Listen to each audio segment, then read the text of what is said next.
And our next presenter is Ashley Cornett from BioLegend.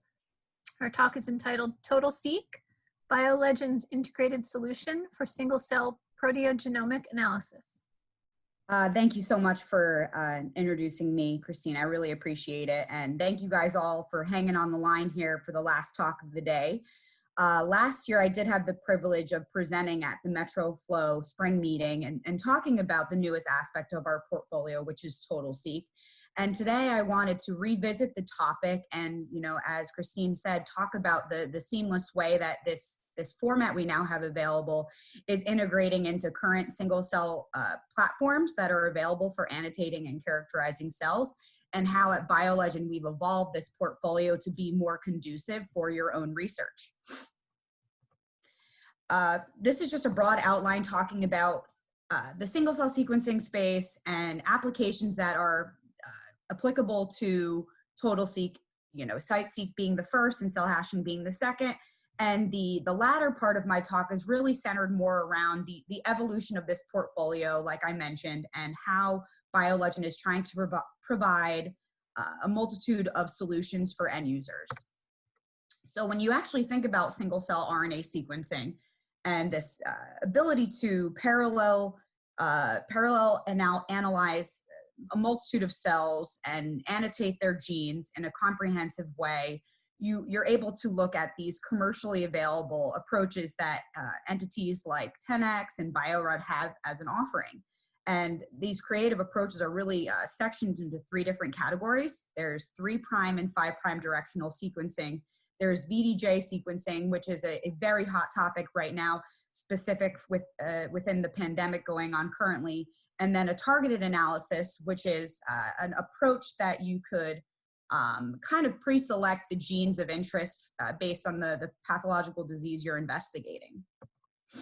CiteSeq, or cellular indexing of the transcriptome and epitopes by sequencing, was this coined term that came out of the New York Genome Center in 2017.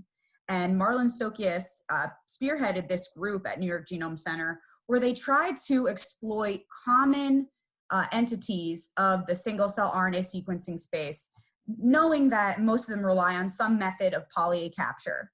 So what they did was they conjugated antibodies to streptavidin and used a biotin oligo to basically characterize the specificity of an antibody in conjunction with an RNA transcriptome profile in order to better annotate cells of interest. And in this instance, you know, shown here on the left of my slide is a general idea of how these oligo barcodes were designed, with a PCR handle that enabled it to be amplified and Illumina compatible, a dedicated flanking antibody barcode, which would be specific for an antibody clone, and that capture sequence, which we'll dive into a little bit more as it relates back to BioLegend. So if you know, going through it broadly speaking, this is a nice schematic that highlights the steps involved in the CiteSeq workflow, and I'll be going through them in subsequent slides, but I just wanted to show it here for convenience. So in the initial findings out of that 2017 paper, when they were characterizing CBMCs, it was important for us to understand the power and value that an antibody tag provided in the clustering of cells based on traditional RNA profiles. So if you were to consider the canonical central dogma of biology, where when there's RNA, there's protein, a nice antigen that really highlights that effect is CD19. As you can see here on this plot, where you're investigating CD19 mRNA versus an antibody detection of an antibody-derived tag, you're seeing really nice consistency. However, CD11C is a classic example of an application issue that certain single-cell sequencing platforms has with RNA dropout. RNA dropout, for those of you that might not be familiar, is a phenomena that happens where an endogenous mRNA, independent of gene biases, is unable to be detected and assigned back to a cell. This phenomena is overcome with the detection of antibody-derived tags. So as you can see here, even though the detection of the CD11C mRNA is very sparse, there's very robust signal in this monocyte population of CD11C protein. And obviously for this crowd, you know, given that you are all heavy, high parameter flow users, it was really important in this early work from 2017 to show the recapitulation or the ability to recapitulate information that you gain from a classic flow experiment to an experiment conducted by TotalSeq. So what we're just showing here on the left of the slide is that you're able to characterize and pick up and detect roughly the similar amounts of T cells or CD3 positive cells here with 52% in the upper quadrant, and also reoccurring that by TotalSeq. And later, Adib Rahman also did a comparison with mass cytometry or CyTOF-based work, where he used CD4 as a detection molecule for consistency. Another study that Adib investigated was the lack of consistency between detection of protein and detection of RNA on a multitude of CD molecules. So if you were to consider the upper plots here, the bivariate plots here, where you're looking at the detection of the CD8A antibody versus the CD14 antibody, you see your monos and your T cells really nicely cluster here. But if you were then to compare the CD8 gene detection to the CD8 antibody detection, there is some variability, and that variability also exists for CD14. What this bar graph does is highlights that fact. So on the left hand of this bar graph, CD161 would represent a molecule of cells that was positive for both protein and positive for the CD161 gene transcript. CD57 is the converse of that feature. So CD57 is an indicator of the lack of ability for the gene to be detected, but the cell itself was positive for the protein. So we really do see a broad array and divergence between RNA and protein expression at the single cell level. He also did a really nice experiment where he wanted to investigate if the addition of antibody had any impact on gene detection. So the first thing you see in this panel A is the comparison of an unstained t-SNE plot to a stained t-SNE plot and heat map, showing if there was any impact on these cluster formations. So the first thing is the detection of the antibody counts and how they played a role on, again, this profile formation. And, you know, there's no significant differences between the plot on the left and the plot on the right. And then he did, again, one step further, wanted to see the impact on the ability to detect unique genes. And again, in the presence or absence of an antibody, you really see no significant impact on this profile. This is also recapitulated here in B and C with these line graphs where you have increasing amount of antibodies on the x-axis indicated by this blue line, and then the median unique gene shown here in panel C, having no impact from the antibody, and then the median gene UMI count having no impact from the antibody. So from this experiment that he conducted, there's no discernible impact of addition of TotalSeq antibodies on gene detection. The key takeaways here are that in instances where the central dogma of biology is met, ADTs do strongly correlate with mRNA. TotalSeq, that as an application, can have similar, if not superior, performance to flow and CyTOF-based methods. And TotalSeq does reveal differential and patterns between RNA and protein regulated moieties. And the presence of TotalSeq A antibody specifically does not impact gene detection. How TotalSeq, or our BioLegend branded format of these DNA oligo barcoded antibodies, integrates into classical single cell sequencing workflows is with a standardized barcode assignment. So this antibody barcode flanking region is specifically assigned, it's a 15 base pair region to antibody clones, again with the presence of a PCR handle and one form of a capture sequence, which I'll get into on the next slide. For people that are familiar with doing some sort of cell prep, the staining protocol for TotalSeq is very comparable to that of a staining method for flow cytometry.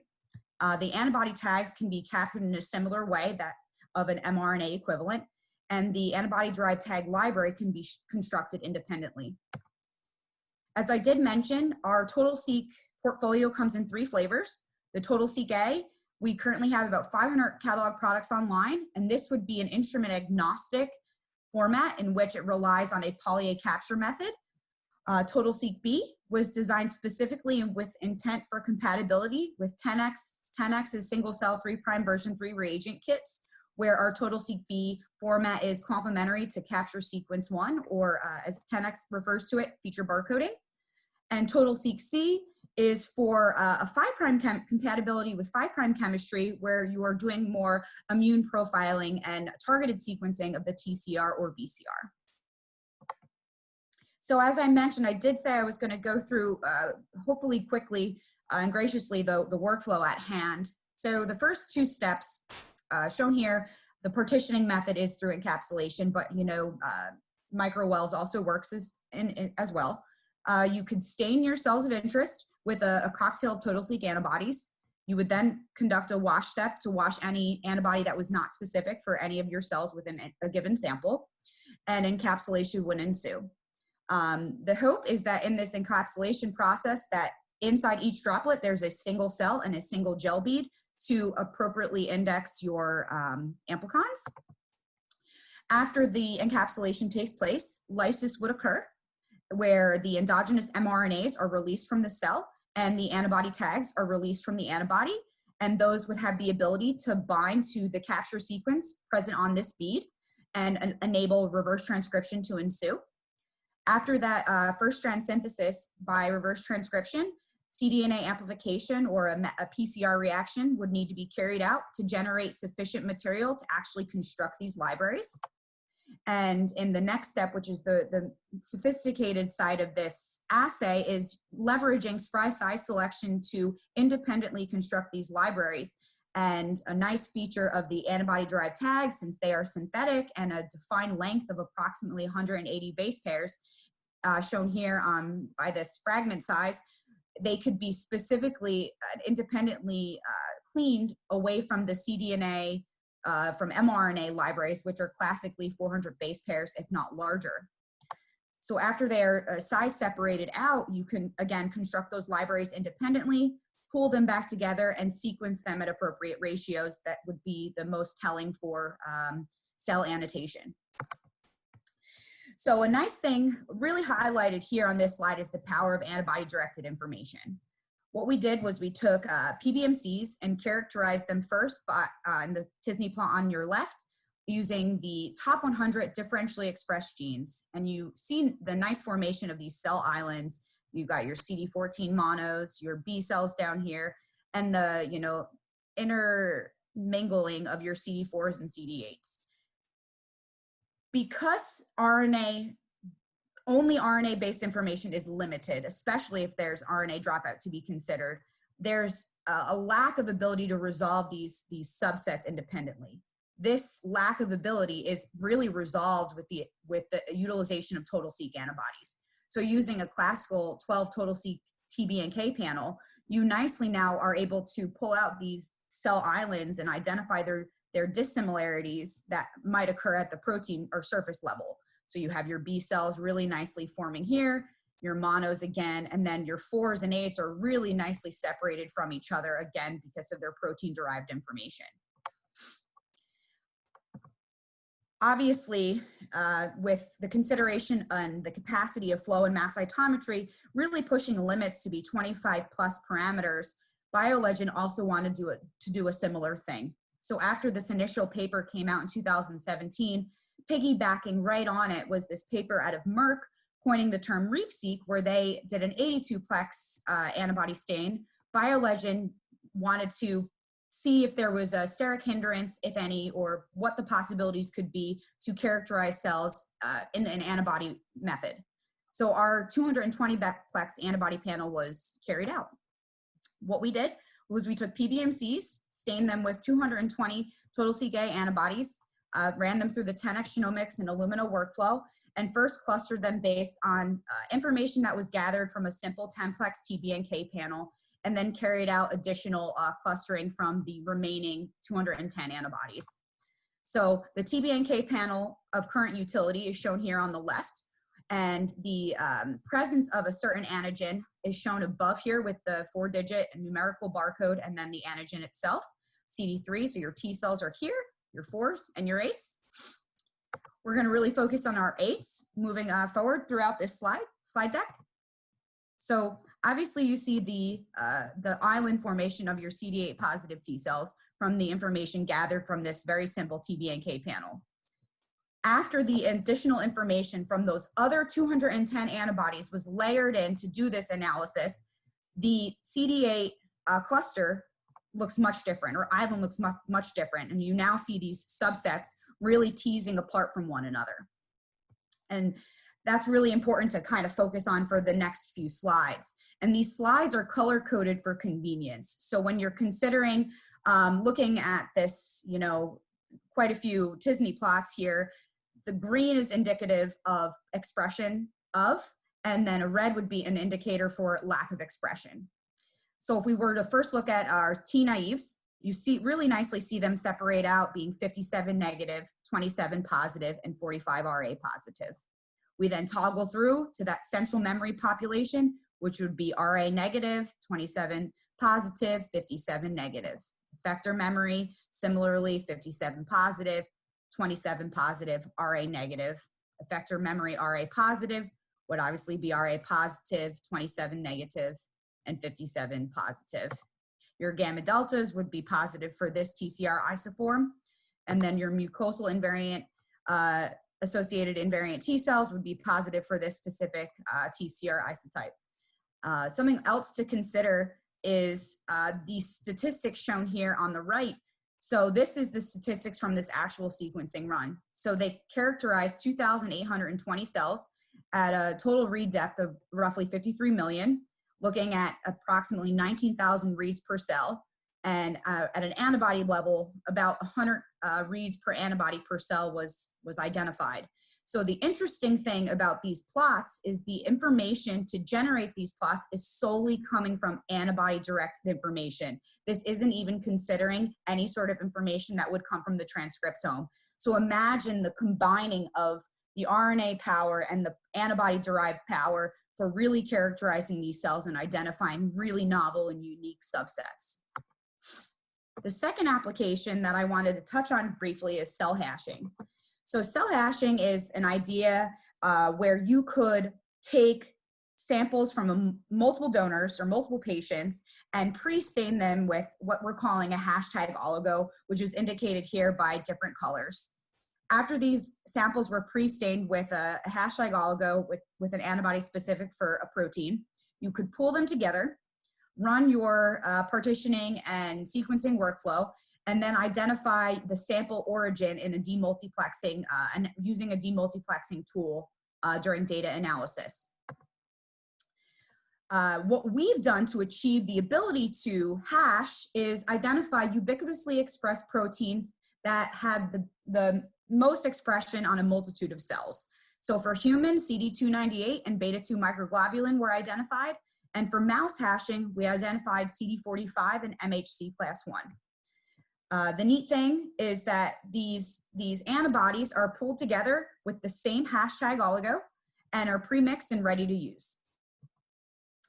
Advantages that hashing has is, again, you have the ability to identify sample origin. You could load multiple samples into the same 10x lane. Obviously, you could push the limits of the load from, let's say 10,000 cells as a max capacity to 20,000 cells. It would minimize variability and reduce batch effects that might occur between samples. For labs that maybe have not considered doing a single cell sequencing run due to lack of cell number, could now pull multiple samples together to make it financially cost effective. It does have robust multiplet identification, which I'll actually show a salient feature here. And obviously BioLegend does have our hashtags available in all three formats, A, B, and C. So diving back into this multiplet identification, what we did, or in collaboration with the New York Genome Center, was we stained 8 healthy patient donors with 8 different hashtags and pulled them together and ran a 10x workflow and sequenced by Illumina. And the first thing in this t-SNE plot was the organization of these multiple samples into the classical immune populations, your 4s, your 8s, your NKs, and so on. If you were then to reorganize this t-SNE plot by the presence of a hashtag oligo, you see those same 8 patient donors that were able to be detected by their own independent cell islands, indicated by a letter A through H. What you also see are these very, very small cell islands that are not fragments, but have the presence of 2 separate hashtag oligos. So in that instance, we're assuming that that droplet contains more than 1 cell and therefore needs to be removed from the analysis portion. So the hashtag oligo enables a much different approach to doublet removal from analysis. Lastly, the biggest focus for the talk is the portfolio expansion of our TotalSeq. Now, revisiting our initial slide deck, I wanted to really take us back into consideration of how this portfolio has evolved, again, with A, B, and C shown here. So these are all antibodies that are sold in a single file fashion, where, you know, CD3 has its own catalog number and so forth. Additional reagents that have been generated to make it more broadly used and have some utility are certain secondaries that would be compatible with biotinylated moieties or antibodies that have been conjugated with fluorochrome or biotin itself. And the latter and more recent development in our portfolio has been our panels. So our TotalSeq A, B, and C, TB, and K cocktail is a very simple 9-plex antibody panel that characterizes these very classical immune cell surface antigens shown here on the bottom. What we wanted to do was investigate how we could make optimization of CiteSeq and the onus more on BioLegend rather than on the researcher. And really jumping back into this development idea, we wanted to reconsider cell distribution and using CyTOF as a comparison to really identify that CyTOF and flow cytometry can be used as a tool for identifying optimal antibody titration when carrying out these experiments. And that kind of led into this panel construction path. So first we took the suggested panel, super panel we'll call it, which has, you know, most surface antibodies, surface marker specific antibodies in our portfolio, and identified them as unoptimized. Now this term unoptimized means they have not been optimized yet for CiteSeq. However, we might have identified an optimal titration to be used by flow, or our general recommendation of 1 microgram per million cells to be used for a CiteSeq specific antibody. We would then carry out this titration test on a subset of samples, PBMCs, whole blood, Jurkat, HeLa, and a series of other cell lines, and do, again, that broad range titration test. This is that broad range titration test. So rather than running independent experiments where sequencing could be a little biased or create batch effects as mentioned earlier, we wanted to leverage the utility of our hashtags to run a single sequencing experiment with a multitude of titrations of any given surface antigen. So shown here on the right side of this histogram are the indicators of optimal flow titer, or that 1x being 1 microgram per million cell, or 1x would be an indicator for optimal titer for a flow cytometry experiment, and carried out again that 5-point titration series from 4x to 0.25x. The biggest takeaway is to see that not only are these positive populations able to be resolved when you're adding 4 times as much antibody, but the yellow histogram is an indicator of what we decided and determined to be the optimal titration for a CiteSeq experiment.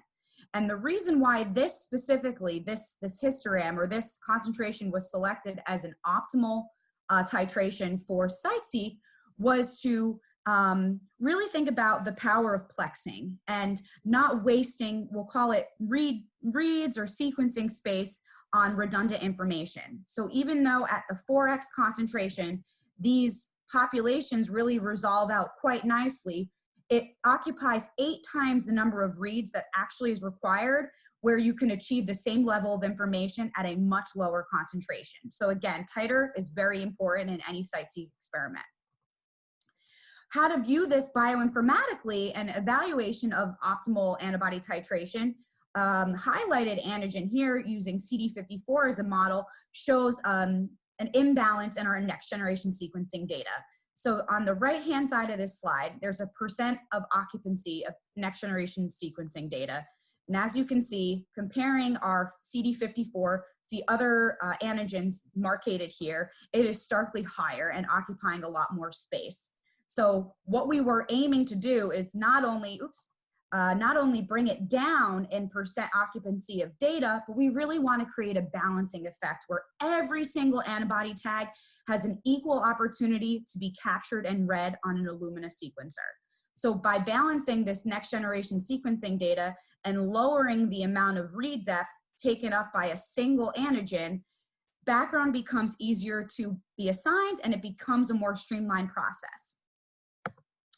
Just, you know, just less than 5 minutes left. Okay, thank you so much. No problem, thank you. So after this broad range titration test is carried out, it forms this stem loop where you either don't detect the antigen and have to do additional tests on the sample sets, or you move forward through a fixed formulation method where we're consistently keeping those values that have been assigned and only having variable the ones that haven't been just determined to be optimal. And so to piggyback on that idea, we wanted to do a format comparison between aqueous and lyophilized, and did an accelerated thermostability study in which, you know, we compared an aqueous form versus lyophilized and found the lyophilized reaction vials were more optimal, especially at this 3-week post 37 degrees run where you really lose that resolution in aqueous status. The take-home messages here. We're providing a single reaction vial convenience here with a reduced cost. We're trying to, again, take the onus off of the end user and put it back on BioLegend to do predeterminations of these concentrations. The future direction of this portfolio is to have sub-panels, which is outside of the 250 plus antibody plex capacity. In the future, hopefully before 2020 comes to a close, we'll have a software solution for those and really tackle these 2 other entities with nuclear hashing as well as intracellular site-seq. This is just the references that have come out since this technology has been adapted. And my acknowledgements here, I can take questions. Wonderful, thank you so much. That was a great talk. We really appreciate it, Ashley. We're opening it up now to questions. So everyone, if you can please utilize the Q&A function. We have time for just a few. And I'll start off, you know, I'm a little bit curious, have you ever run into issues with carrying out the titrations when you have very low level of expression? So how do you determine optimal titers if it's super low levels of expression or rare populations? That's a great question. You know, I think it's something that we have to, it's unfortunate by the limitation of BioLegend as a company for what kinds of samples we have access to. So it's not just the consideration of maybe rare antigens, but also a consideration of what kind of sample you're working with. So, you know, majority of the work we carry out at BioLegend from a QC method is on very easily manipulated cells, cell lines, PBMCs, whole blood, things that are, you know, easily annotated and characterized by site-seq or flow cytometry. What happens when you start working with tissues and tumors and you're using dissociation kits and a series of enzymes? You have to really ensure that the antigen is compatible with that enzymatic digestion. So I think a little bit of work has to be done on the researcher side, especially if they're working with rarer cells or investigating rarer populations. But in that instance, we would go with the higher recommendation of 1 microgram per million cells of any given antibody as a good starting point. Okay, wonderful. Thank you.